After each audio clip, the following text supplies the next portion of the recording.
ዛሬ ንግግር ካረገ በኋላ የዓለም አቀፍ ህዝብ በጠቅላላ አንድ ጥያቄ አለው። ይሄ ጨካኝ የሆነ መሪ እንደሚለው የኒውክሌር መሳሪያ አለው ወይ?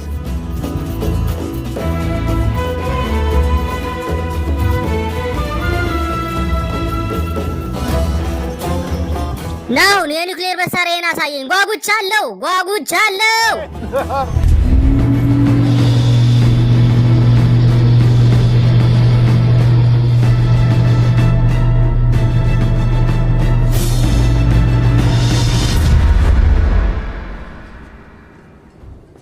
ይሄ ነው መሳሪያው። የሰው መሳቂያ ልታረጉኝ ነው እንደፈለጋችሁት? ሁሉም ጓደኞች የኒውክሌር መሳሪያ አላቸው። አህመድ ነጃድ ሳይቀር መሳሪያ አለው። ማያሚ ቫይስ ላይ ያሉ አስጠጪዎችን ነው የሚመስለኝ። ደግሞ ይሄንን መሳሪያ ቆይ ፕሮግራም ሲያደርግ የነበረ ሰውዬ የት ነው ያለው? ሴት ገዝቶስ የሚመጣው እሱ አይደለ? የት ሄደ ነዳል? የበላይነቶ ነዳል እኮ እንዲገደል ያደረጉት እርሶ ኖት። መች ነው ደግሞ እንደዛ ያደረኩት?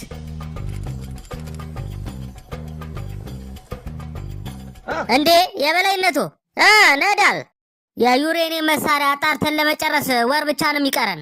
ከዛ ውጭ ግን ሚሳኤሉን ተኩሰን በሚቀጥለው ሳምንት እንሞክረዋለን። ምንድነው ታዲያ ጫፉ ክብ ነገር አልሆነም? ሹል ነገር መሆን ነበረበት። ክብ ነገር ሲሆን አያስፈራም፣ ሹል ግን ሲሆን ያስፈራል። ጠላቶቼ ይህን ካዩ ይስቃሉ። ይሄ ተለቅ ያለ ሴቶች ዕቃ ውስጥ የሚገባ ዲልዶ ነው የሚመስለው። አረ በጭራሽ የበላይነቱ ከላይ ያለው ቅርጹ ምንም አይነት ለውጥ አያመጣም። ዋናው በውስጡ ስለሚይዘው ነው። አይደለም ይሄ መሬት ላይ ከተጣበቀ በኋላ ካቡም የሚል ነው ይመስለው ሲመስለኝ። የበላይነቱ ካልተሳሳትኩ ስለ ቦምብ መረጃዎች የሚያገኙት ከካርቶን ፊልም ላይ ነው እንዴ? ምንድነው የምታወራው? እነዚህ እኮ የምርምር ፊልሞች ናቸው። እና እዚህ ፊልም ላይ ቦምብ ሲፈነዳ ፊታቸው የተበላሹ ነበሩ። ቆይ እዚህ ፊልም ላይ አንድ ጥያቄ ብቻ አልጠይቅ። እዚህ ፊልም ላይ አንድ ዳክያ አለ? ፈንጁ በሚፈነዳበት ጊዜ ፊቱ እንደዚህ ዞሮ ወደኋላ ይሄዳል እንዴ? ወደ ጀርባው። ከዛ በኋላ ለማውራት ሲፈልግ ደግሞ ፊቱን ወደዚህ አዙሮ ወደፊት ያመጣዋል። አዎ እንደዛ አንድ ጉዳት የደረሰበት ነበረ። አዎ እንደዛ ነገር። አሁን 100% እርግጠኛ ሆኛለሁ። የካርቶን ፊልም እያየ ነው ማለት ነው። ለመሆኑ ግን እውቀት ያላቸው ባለሙያዎችን አናግረሃል? ፕሮፌሰር ቦባይን አውርተዋል? ማ ፕሮፌሰር ቦባይ?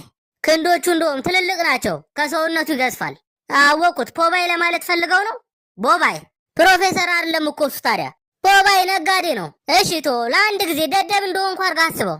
እሺ እንደዛ አደርጋለሁ። እና አስረዳኝ እስቲ እንዴት አድርጎ ይሄ ቦምብ የእስራኤል ምድር ላይ ካረፈ በኋላ ከዛ በኋላ ነጥሮ ተመልሶ ወደኛ እንደማይመጣ በምን ታረጋግጥልኛለህ? የበላይነቱ አሁን እኔ ላስረዱት። ብታወራው እየገባኝ አይደለም። ይሄ ሚሳኤል አሁን ናዲያ ውስጥ ነው ያለው። አንተ ከዚህ ተኮስከውን በል። እስራኤል ደረሰ።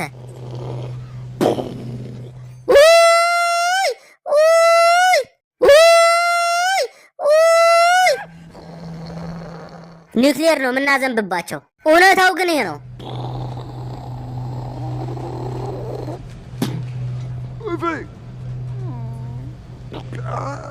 ራሳችንን አለቃ እመነኝ፣ ይህንን መሳሪያ ሹል ነገር ማድረግ ይቻል ነበር እኮ። ነገር ግን ይህን ማድረግ አልችልም። በቃ ያንን ማድረግ አልችልም። እሺ በቃ ታውቃለህ ጓደኛዬ፣ በቃ ቶ ችግር የለውም። ባንስማማ ምንስማማ እንዴ? ቆይ እንጂ ለምን? ቆይ አታስታውስም? አስታውሳለሁ እንጂ ምንድነው የምትለው? የማስታወስ ችሎታዬን ጥያቄ ውስጥ እያስገባ እንዳይሆን ብቻ። አረ በጭራሽ እኔ እንደዛ አላደርግም። በጭራሽ እንደዛ ለማለት ፈልጌ አይደለም። ችግር የለውም አታስብ። ጥሩ ስራ ነው የሰራው ጓደኛዬ። አመሰግናለሁ።